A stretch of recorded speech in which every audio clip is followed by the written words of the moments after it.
But questions, things you want to talk about? You talked a lot about innovation, and of course that's all really exciting. So the other part of that, is people in the community who don't have access, I said to the internet, they don't have handheld devices. They might not get restaurant blogs. How do you go about serve, whether it's economically or communities that traditionally have not been connected to the library? Absolutely. I think that's where outreach, connecting to other organizations, building that network, making sure. I was interested, last night I was watching television, and it was interesting, there was all those cool centers where at 101 degrees in Danville you could go in and cool down. And I was thinking, well, why didn't they say the library? Like these places were courthouses that were open from 9 to 6. And I thought, why didn't they say there were cool places? The library's open from 9 to, I think you guys are 9? They did. Oh, did they? Sorry, they did? Okay, I just didn't have to see that then. I thought, that's a natural kind of piece, and when those people are there, that's when you want the folks out there. Those people may not be regular library users to be able to say, have you seen this? Did you see that? Would you like to? Do you want to connect to?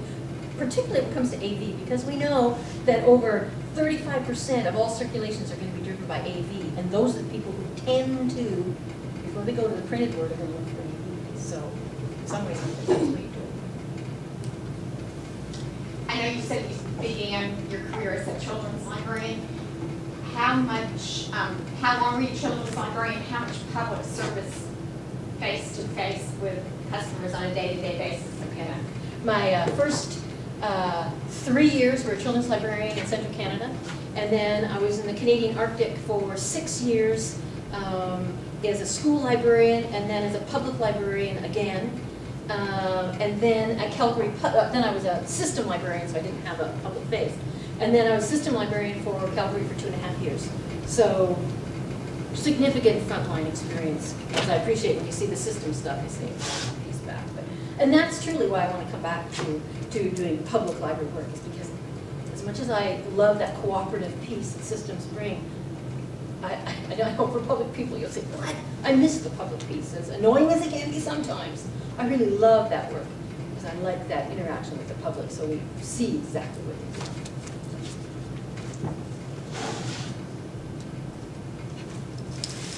So what do you see as your biggest challenge in moving from that large cooperative with 250 libraries to a system of our size with a much smaller service area? What are going to be your first steps in making that transition personally? For me, library work is all about the people. So getting to know the staff. I mean, when people say, so what keeps you awake at night? What do you worry about? I write a Monday morning blog, which I'm sure some of you have already seen, called On a Positive Note. And people email me, 7,000 people read the blog now on a Monday morning, and so I get lots of emails back. And they often say, so what keeps you awake at night? What worries you? And I say, it's the staff piece. It's what the staff are doing, how they're interacting with the public. That's the piece that's most important to me. So my first time would absolutely be spent making sure that I understand where the library and where the staff are going. And then, of course, just from reading on the internet your issues, making sure that that financial piece and checks and balances that are so fundamental are in place and followed and those kind of things. So those would be the two issues I'm really concerned about to start with. I have a follow-up that's unrelated, because I was reading all of your, your history, and I saw it tied to Yellowknife. Yes. And I'm a big fan of Ice Road Truckers. Yes. So I was wondering if you watched that show and how realistic it was. I have to tell you, I can't watch it because I just get crazy. When you leave Edmonton, you're going 1,000 miles straight north, you're driving. And so I would do that drive once or twice a year, and you cross the mighty Mackenzie River, which makes the Mississippi look like nothing, on an ice road. And honestly, I'd be crying. I'm a wimp when it comes to that kind of stuff.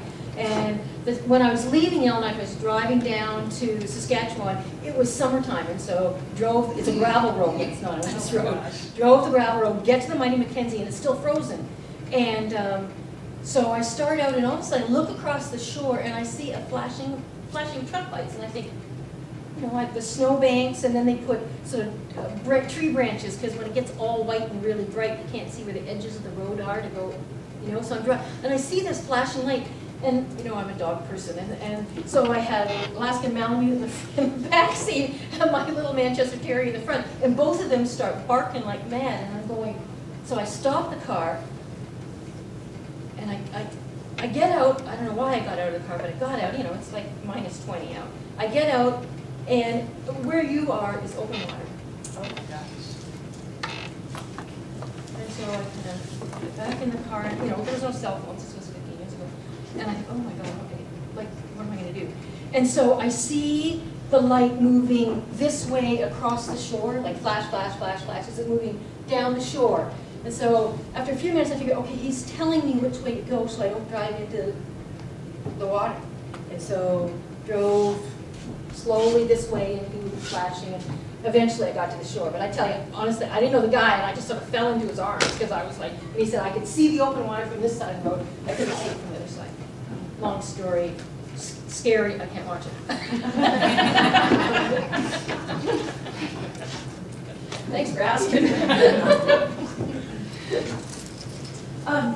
Talking about innovation and then also a lot of staff involvement and teamwork. And what do you do if, or can you talk about the staff that might be either resistant or struggling with teamwork and innovation? There's nothing more empowering than success. And when I got to Alliance, it was not a team organization at all.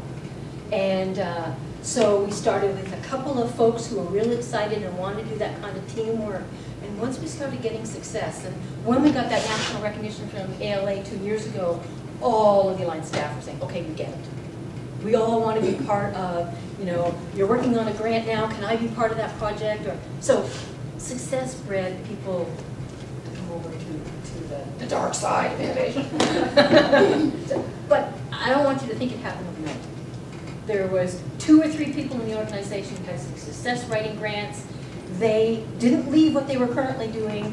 We streamlined the operation so they had some time to actually begin to look at grant writing. And from there, everybody wanted to start having a piece.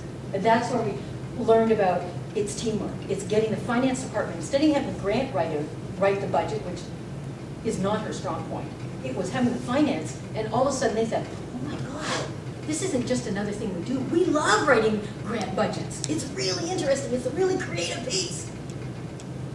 Then people, they were fighting to get on board. But people saying, okay, the next grant that you do, a project with school libraries, I'd really like to be involved because it's always success that you encourage people to do over time, over 6 years.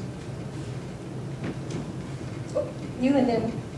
With so much focus on innovation and grants, et cetera, how did you keep focus on the basics that have to be done on a daily basis? Because we had a theme every year. This past year, our theme was ironically back to basics.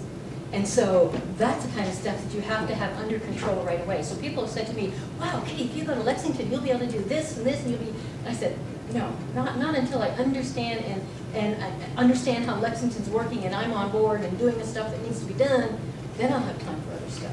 So it's focusing on the basics first, so then you have the opportunity. The basics first. What experience do you have meeting the challenging requirements of Title VI language access? Not a hell of a lot. Oh, sorry.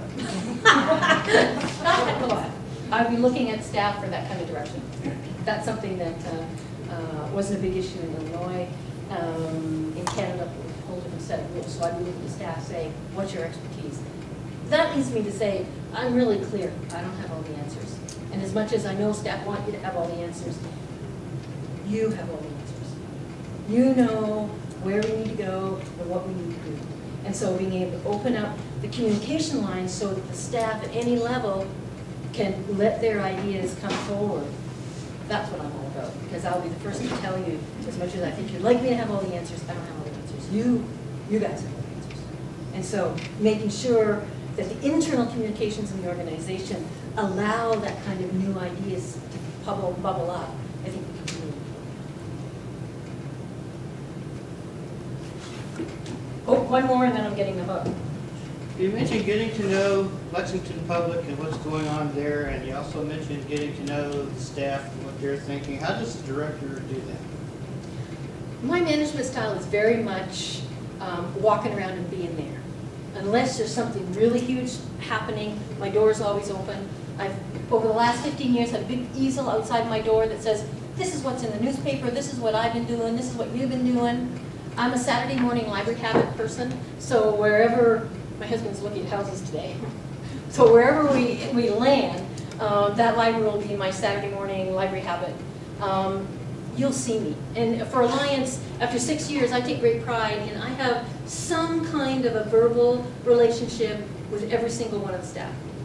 Whether it's just a hello, how's your mom doing, something, so that over 6 years I now can go to any of the 250 libraries and have some kind of a conversation knowing what they're thinking, what their concerns are, what their issues are. It's really important, because library work, it's all about the people. It's all about the connection. Having said that, thank you so much for the opportunity to meet you guys. I'm looking really forward to today and tomorrow as I get to travel around branches and actually see all of those holes. I'm always amazed. When I was here last time, I just sort of sat back in the main branch and watched all these kids bringing grandma in. And every third or fourth person had grandma, and they had their pictures. So I'm looking forward to seeing more of those holes and to see what you guys are actually doing. So thank you so much.